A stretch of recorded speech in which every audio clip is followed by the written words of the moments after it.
se crió, en donde escuchó la lectura de la ley muchas veces, en donde habrá leído también en su adolescencia como hombre, parte de la compañía de los hombres allí, habrá leído las Escrituras, pero en ese momento se para a leer y a hablar a toda esta gente que dicen, ¿cómo puede ser que el mocoso que todos conocemos esté aquí hablando así? Y entonces hay asombro primero que nada, pero luego el asombro se convierte en otra cosa. En el verso 55, se burlaban. No es más que el hijo del carpintero. No es más que el hijo del albañil. Y conocemos a María, su madre, a sus hermanos, Santiago, José, Simón y Judas. Todas sus hermanas viven aquí mismo, entre nosotros. Todas fueron al cole de la Frater, vos. ¿Dónde aprendió todas estas cosas? ¿Dónde aprendió todas esas cosas? La pregunta, se sentían profundamente ofendidos. Y quiero que vean ustedes la escalada de cosas acá, porque es terrible. Primero era asombro, verso 55, burla, menosprecio. Se sentían profundamente ofendidos, ofensa, y se negaron a creer en él, se cerraron. Y Jesús les dijo, un profeta recibe honra en pocas partes menos en su propio pueblo y entre su propia familia. Por lo tanto, hizo solamente unos pocos milagros allí debido a la incredulidad de ellos. Hay que recordarse que para los judíos era prácticamente imposible convencerse a ellos mismos de que Jesús era el Mesías. Porque ellos no esperaban al Mesías con esa pinta. Ellos esperaban quizás un capitán. Esperaban, en el mejor de los casos, yo creo, que algún revolucionario valiente, quizás como los macabeos habían sido en la antigüedad y que los habían liberado de los griegos y de las personas que estaban queriendo subyugarlos, pero no al hijo de un carpintero. A esa persona que se había criado con ellos, que había hecho, claro, comunidad con ellos. Era alguien de confianza, pero era más que eso.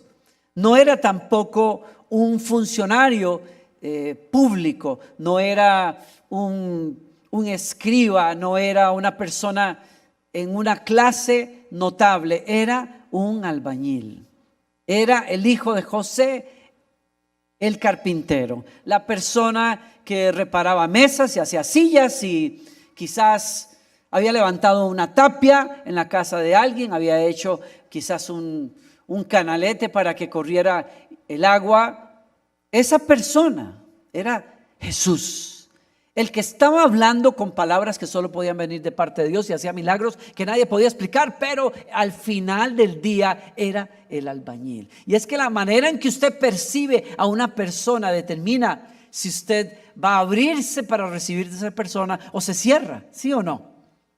Ustedes se habrán topado quizás con la sorpresa alguna vez de que Dios usó en la vida de ustedes a una persona que no tenía nada de pinta para que Dios lo usara. ¿Les habrá pasado a ustedes? Y de buenas a primeras usted dijo, de este no voy a aprender, pero ni papa. Y Dios le tapó la boca a usted y me la tapó a mí. Nos ha pasado a todos, ¿no?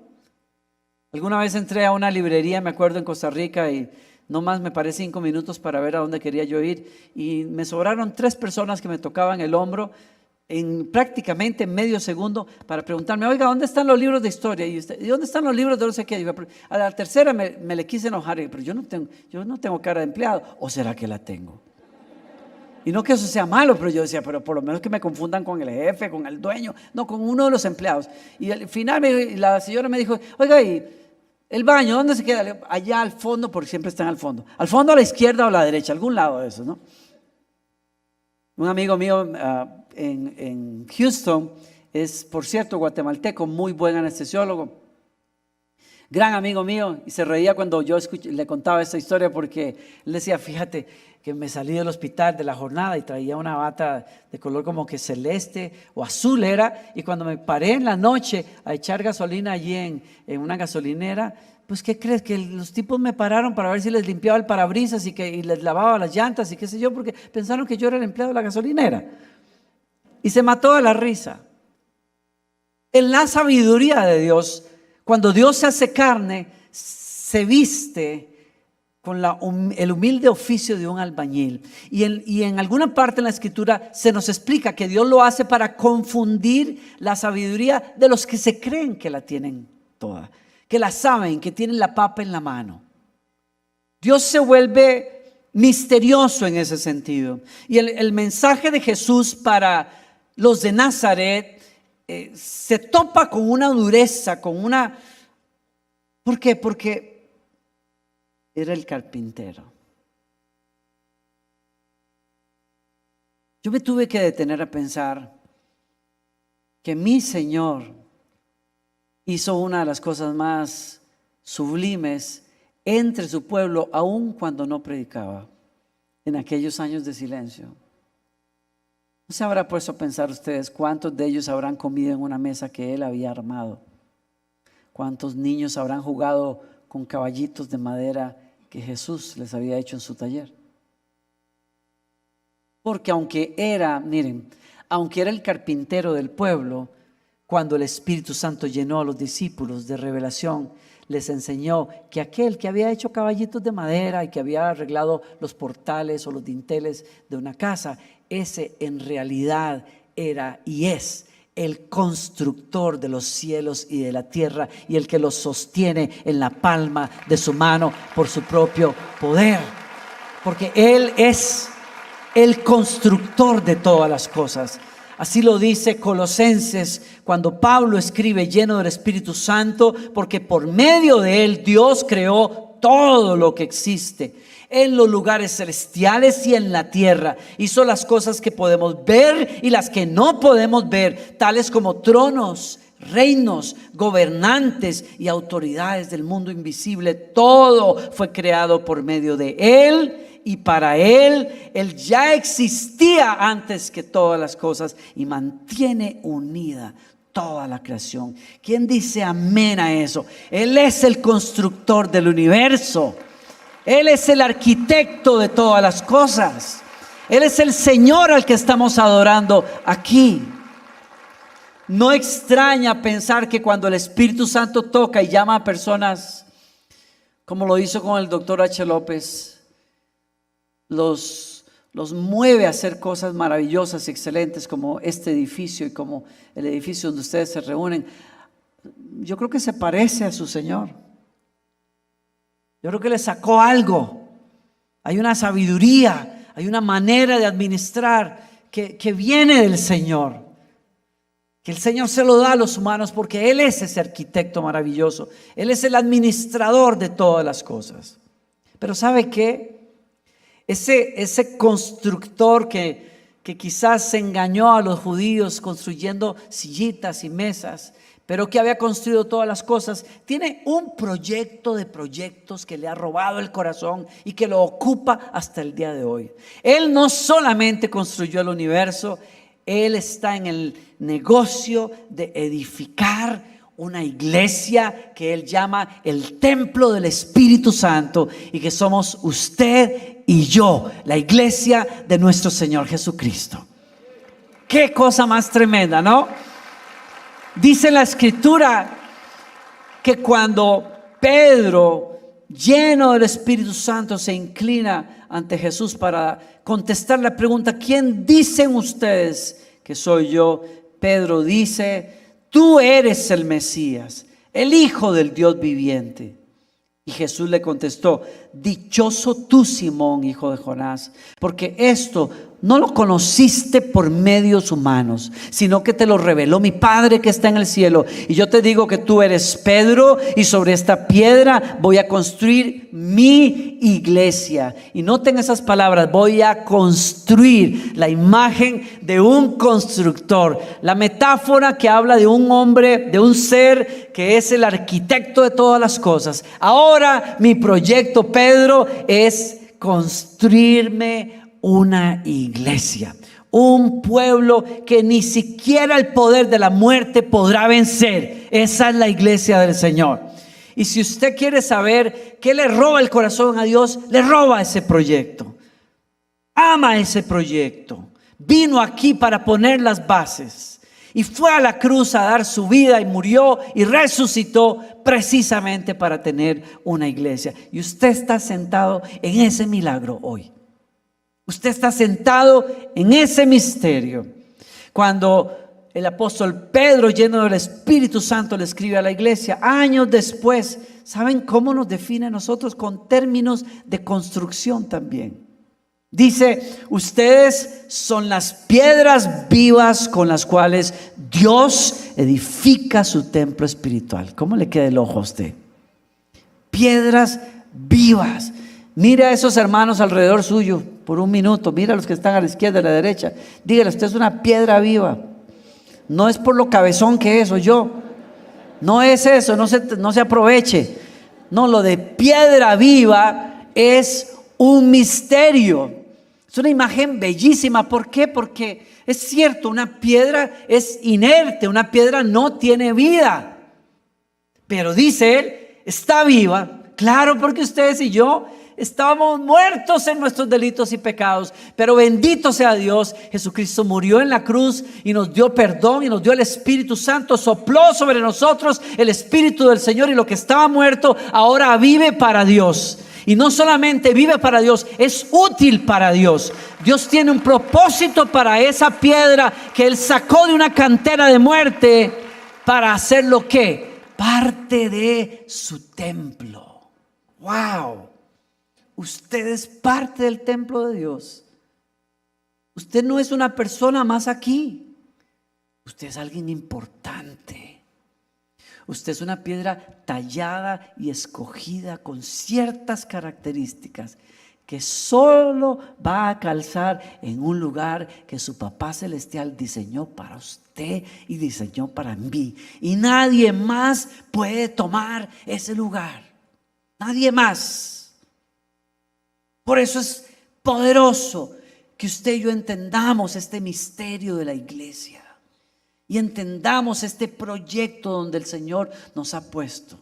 Y no solamente lo entendamos, lo creamos. Y no solamente lo creamos, nos hagamos parte de esto. Y no solamente eso, sino que nos dediquemos a decirle al Señor y a pensar: Señor, tú me salvaste para algo. Tú me buscaste aquí con un propósito, y tiene que ser con ser parte de tu plan, ese plan que no tiene fin. ¿Cuál será mi lugar, Señor? ¿Te lo han preguntado? ¿Cuál es mi lugar? ¿Dónde tú me quieres? ¿Dónde te soy útil? Porque cada uno de nosotros tiene un papel que cumplir.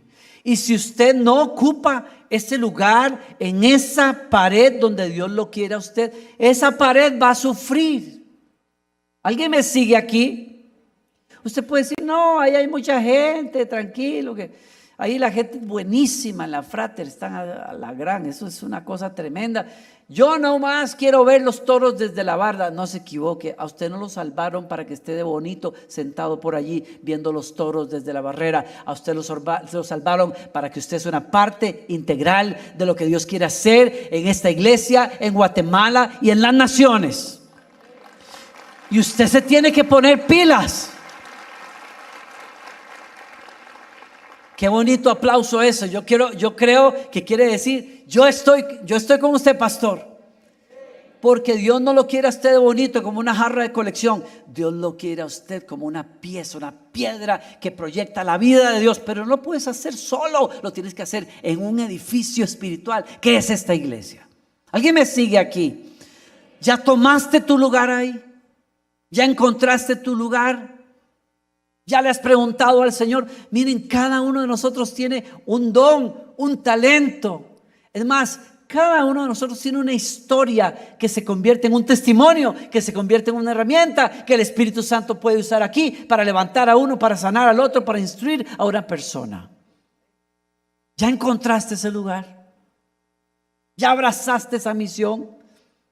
El apóstol dice en el Nuevo Testamento, más adelante, estamos cuidadosamente unidos en Él y vamos formando un templo santo para el Señor. Y por medio de ustedes, los gentiles, llegaremos a ser o formar parte de esa morada donde Dios vive mediante su Espíritu. Mire una escritura más en Efesios para los que gustan leerlo en casa. Efesios 4:11 dice: Él dio a algunos el ser apóstoles, a otros profetas, a otros evangelistas, a otros pastores y maestros, a fin de capacitar a los santos para la obra del ministerio y para la edificación del cuerpo de Cristo. Alguien me está siguiendo acá esta tarde, esta mañana, reconociendo que la iglesia es el edificio de Dios, que la iglesia es el cuerpo de Cristo, que este es el proyecto de proyectos del Señor. Pues encuentra tu lugar.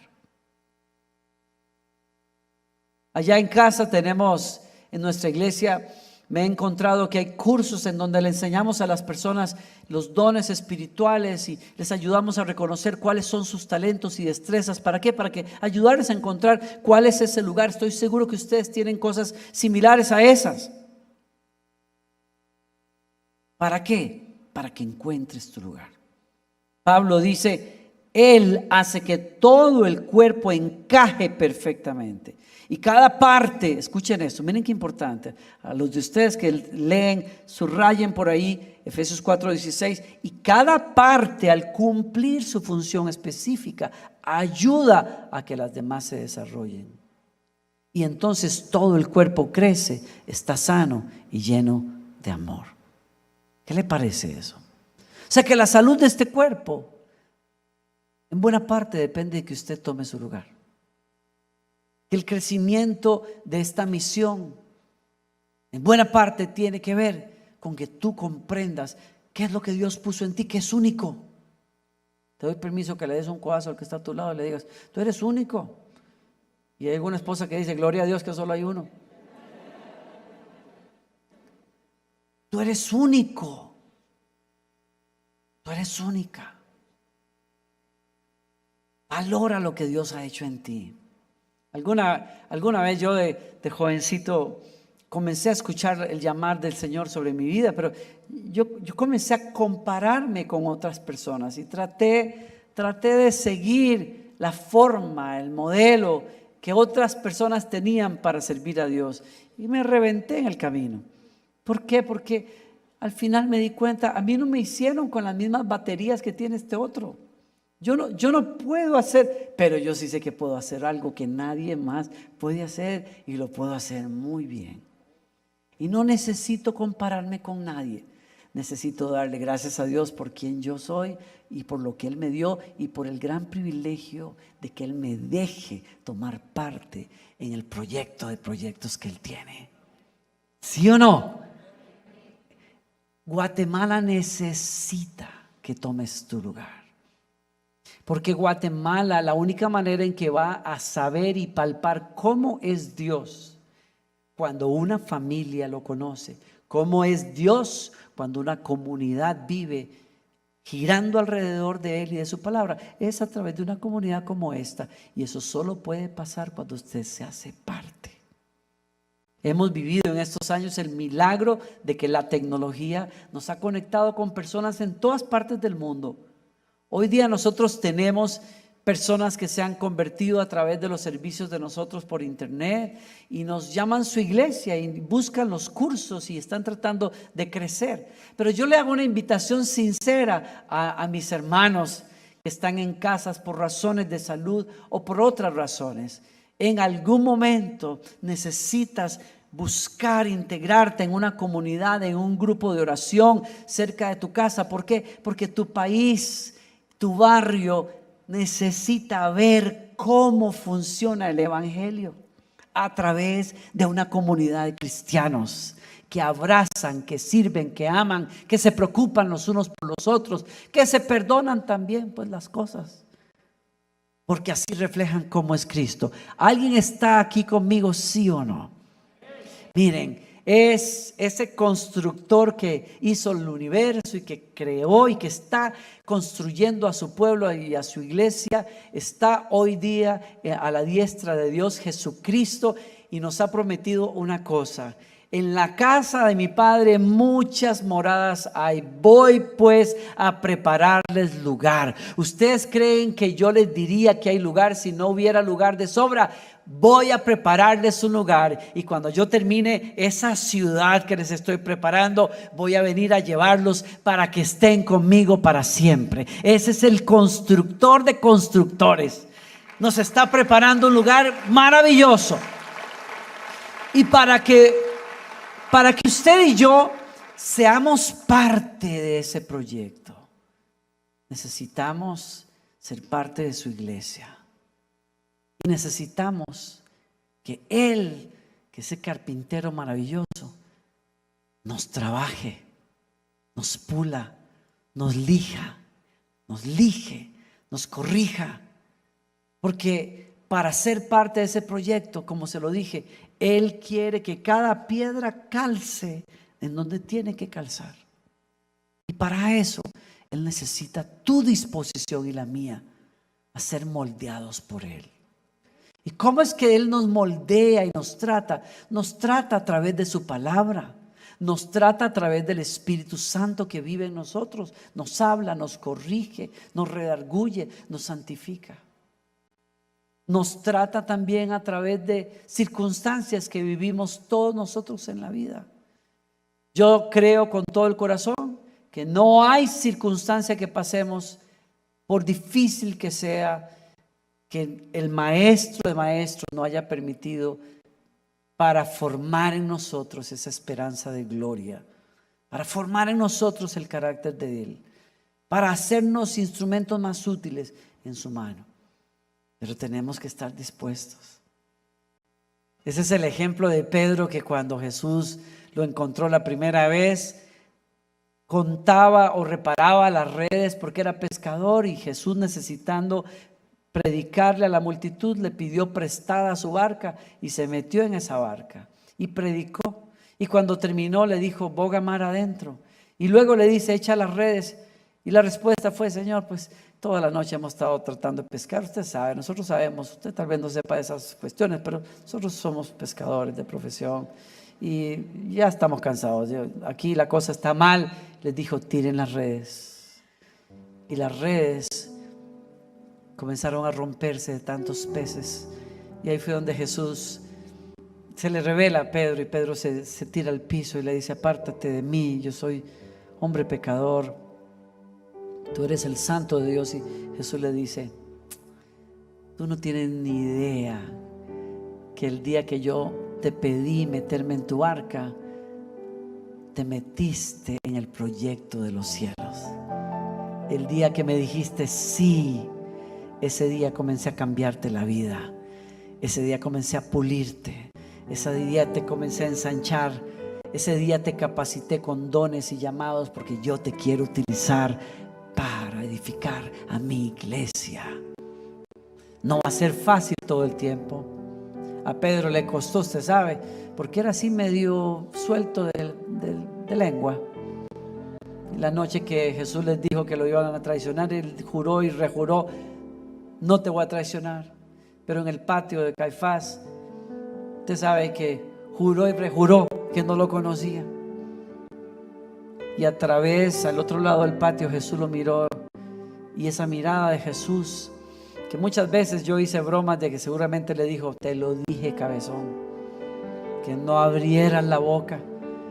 Pero yo creo que esa mirada lo que le decía era otra cosa.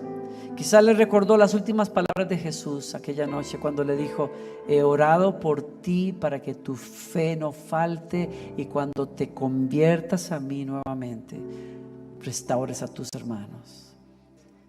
Y Jesús lo encontró unos pocos días después, otra vez tratando de pescar toda la noche, otra vez frustrado porque no sabía pescar ni eso. los llamó cuando el sol salía en el horizonte. Hijos, ¿no han podido pescar nada? No, tiren las redes al otro lado. Las echaron, se llenaron de peces. Las redes no se rompieron esta vez. Y Pedro nadó lo más rápido que pudo y se encontró a Jesús esperándolo, con un desayuno listo sobre las brasas, unos frijolitos volteados con natillita, con cremita, aleluya, tortillita, platanitos, aleluya. Yo voy a estar ahí atrás, si alguno me quiere invitar a desayunar, con mucho gusto. Cafecito, aleluya. Y ese fuego entre ellos dos, a mí me parece recordar, o que quizás a Pedro le haya recordado la última fogata en que se cruzaron los ojos de ellos dos cuando él había jurado que no lo conocía, pero ahora Jesús estaba allí, encontrándoselo otra vez, cara a cara, corazón a corazón, restaurando su fe y diciéndole: ¿me amas, Pedro? ¿Me amas? ¿Me amas? Y una vez que afirmó y reafirmó ese corazón, una vez que Pedro se entregó otra vez en las manos de ese carpintero maravilloso, Jesús le dijo: apacienta mis ovejas. ¿Quieres saber cómo amarme? Ama lo que yo amo más. Sirve a tus hermanos, ora por ellos, búscalos, usa los dones que tienes para edificar a la iglesia del Señor. Pero tienes que estar dispuesto. ¿Estás dispuesto a que Él te trate? ¿Estás dispuesto a que Él te moldee? ¿Estás dispuesto a que Él te quite cosas que te están estorbando hoy?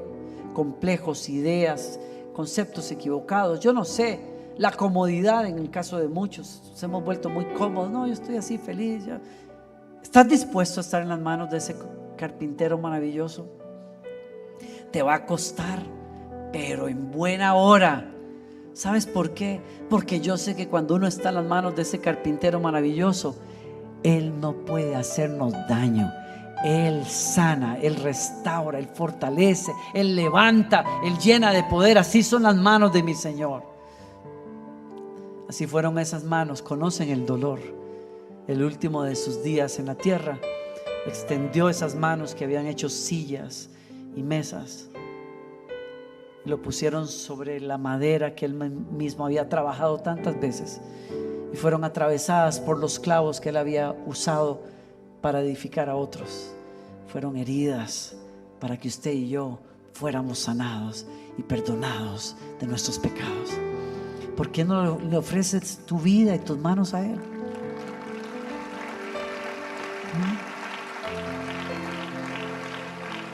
Yo quiero hacerte la invitación de parte de Dios a un nuevo día de encuentro con Dios, a un nuevo día de compromiso con Él. Y te voy a invitar a que donde estés cierres los ojos y me acompañes en esta oración.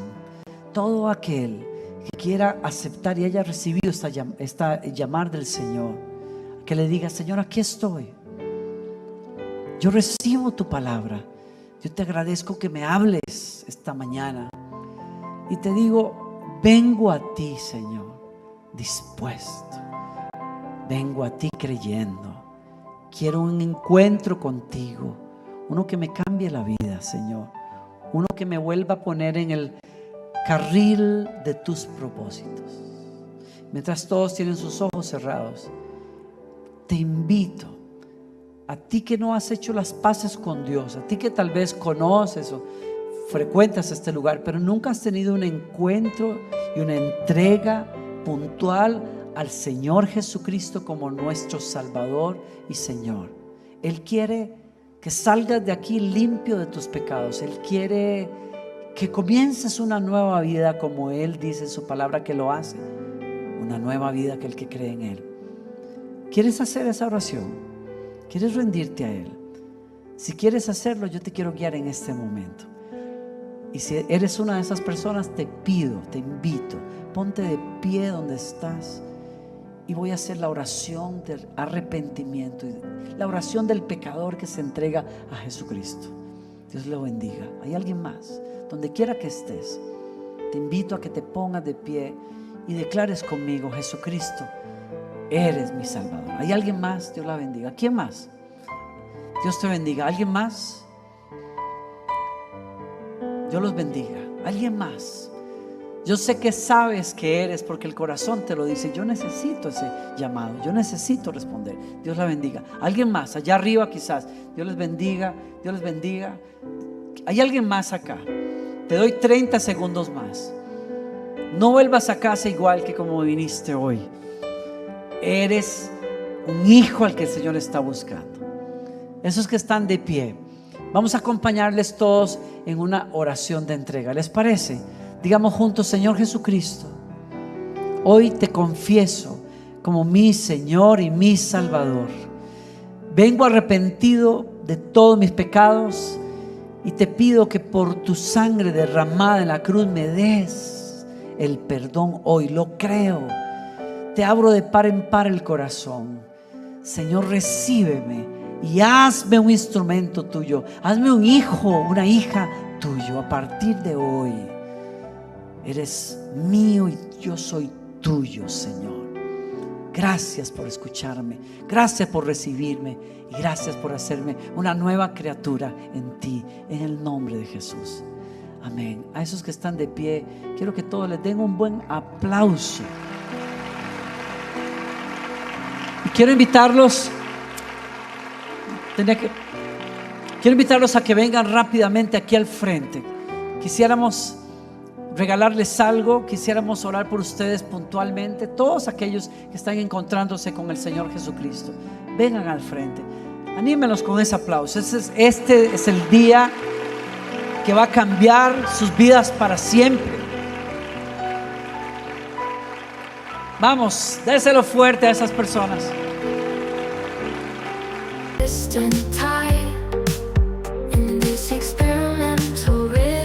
I'm here to buy a symphony of dreams in an indie rock scene, in this layered dance where my heart's been.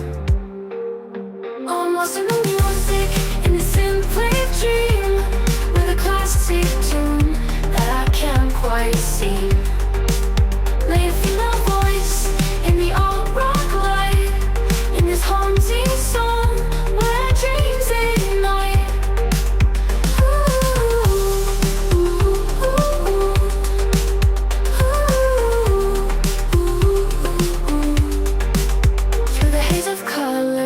Starry nights, I found my rhythm in the soft moonlight.